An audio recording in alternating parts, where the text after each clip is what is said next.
What if Rimuru lost Ciel? Rimuru Tempest was never dangerous because of his power. He was dangerous because of Ciel. So what happens when Ciel disappears? After the end of the main story, Rimuru ascends beyond the system itself. No skills, no voice of the world, no seal. At first, nothing seems wrong, until Rimuru realizes something terrifying. For the first time since reincarnating, he can't calculate the future. No instant answers, no perfect decisions, no absolute optimization, just Rimuru, alone. The world reacts instantly. Veldora notices Rimuru hesitating in battle. Diablo realizes commands are no longer absolute. Chloe's future visions begin fracturing, and then the impossible happens. A timeline appears where Rimuru loses. Not because he's weaker, but because he's human again. Fear, doubt, emotion, things Ciel always filtered out.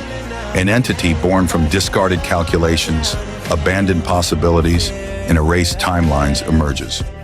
Not a god, not a demon. The will of the system itself. It doesn't want to kill Rimuru.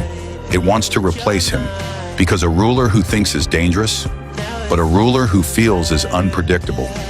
Rimuru stands defeated, all allies restrained, Tempest on the verge of erasure, and the enemy asks, "Without Ciel, who are you?" Rimuru answers, "I'm the mistake you couldn't calculate." No skills activate, no system responds. Rimuru fights purely on will, instinct, and experience. Not optimized, not perfect, but free. Rimuru wins, but Ciel never returns. The world is saved.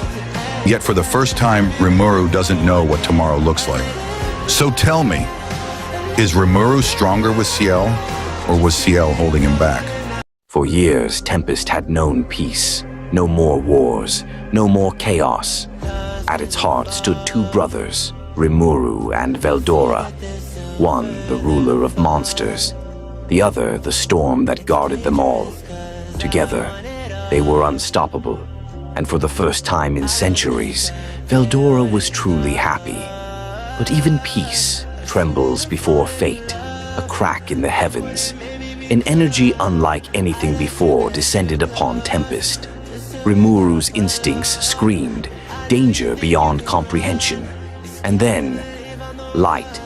A spear of destruction, faster than thought, aimed for him. But before it could strike, Veldora appeared, a flash of scales and lightning. And then silence. The sky was gone, the land scorched. Rimuru stood frozen, the space before him empty. Only fragments of Veldora's essence drifted through the air, fading like smoke. The dragon who once roared louder than thunder was no more. Rimuru fell to his knees, his heart hollowed, every beat echoing with pain. Veldora's laughter, his arrogance, his warmth, all gone in an instant. Something inside him broke. The calm, kind ruler vanished, only silence, then rage.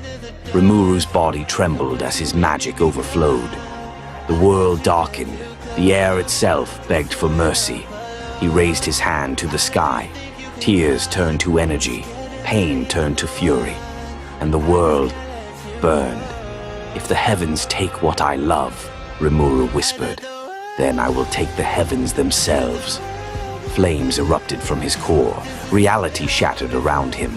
Every creature, every god who dared to watch, turned to ash in his storm. When the fire finally dimmed, there was no sky left to burn, only Rimuru, standing in the ruins of his creation, his hands still glowing, his eyes empty.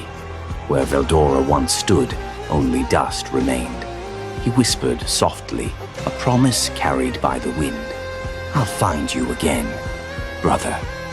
And so, to keep that promise, he let the world burn. Oh, and I just want to say thanks to Yemen, Black and Nova Tempest, for giving me the idea for this video, so thanks. The world made one mistake. They believed Rimuru Tempest would always forgive.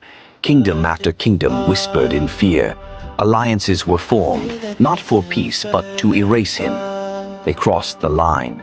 Rimuru stood alone above a trembling world, not furious, Not shouting, just tired. He remembered the promise he made, to protect everyone, to build a world where monsters and humans could smile together. That dream died quietly.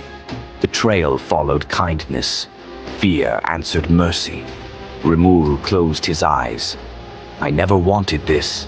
The sky darkened, not from magic, but from his will breaking. Barriers collapsed like lives. Armies froze, unable to move. Not because Rimuru attacked them, but because the world itself rejected them. Ciel's voice echoed softly. Emotional stability critical. Permission requested to remove all restraints. Rimuru didn't answer. He didn't need to. Orders lost meaning. Laws unraveled. Kings fell without a single blow. Nations vanished quietly as if history itself was being erased. When it was over, Rimuru looked upon the empty horizon. If my kindness only leads to suffering, then let this world burn. And then his rage finally surfaced, not as hatred, but as grief. At that moment across Tempest, the bond responded. Benimaru felt it. Xion stopped breathing. Diablo smiled, not in joy, but in understanding. The kind and caring monsters the world once praised felt their master's pain echo through their souls. They didn't ask why. They didn't hesitate. Their loyalty was absolute. If the world broke Rimuru's heart, then the world would answer for it. Rimuru's voice trembled. I never wanted you to follow me into this. Diablo stepped forward and bowed deeply. My lord, he said calmly, where your rage points, that is where the world ends. No anger, no mercy, just devotion.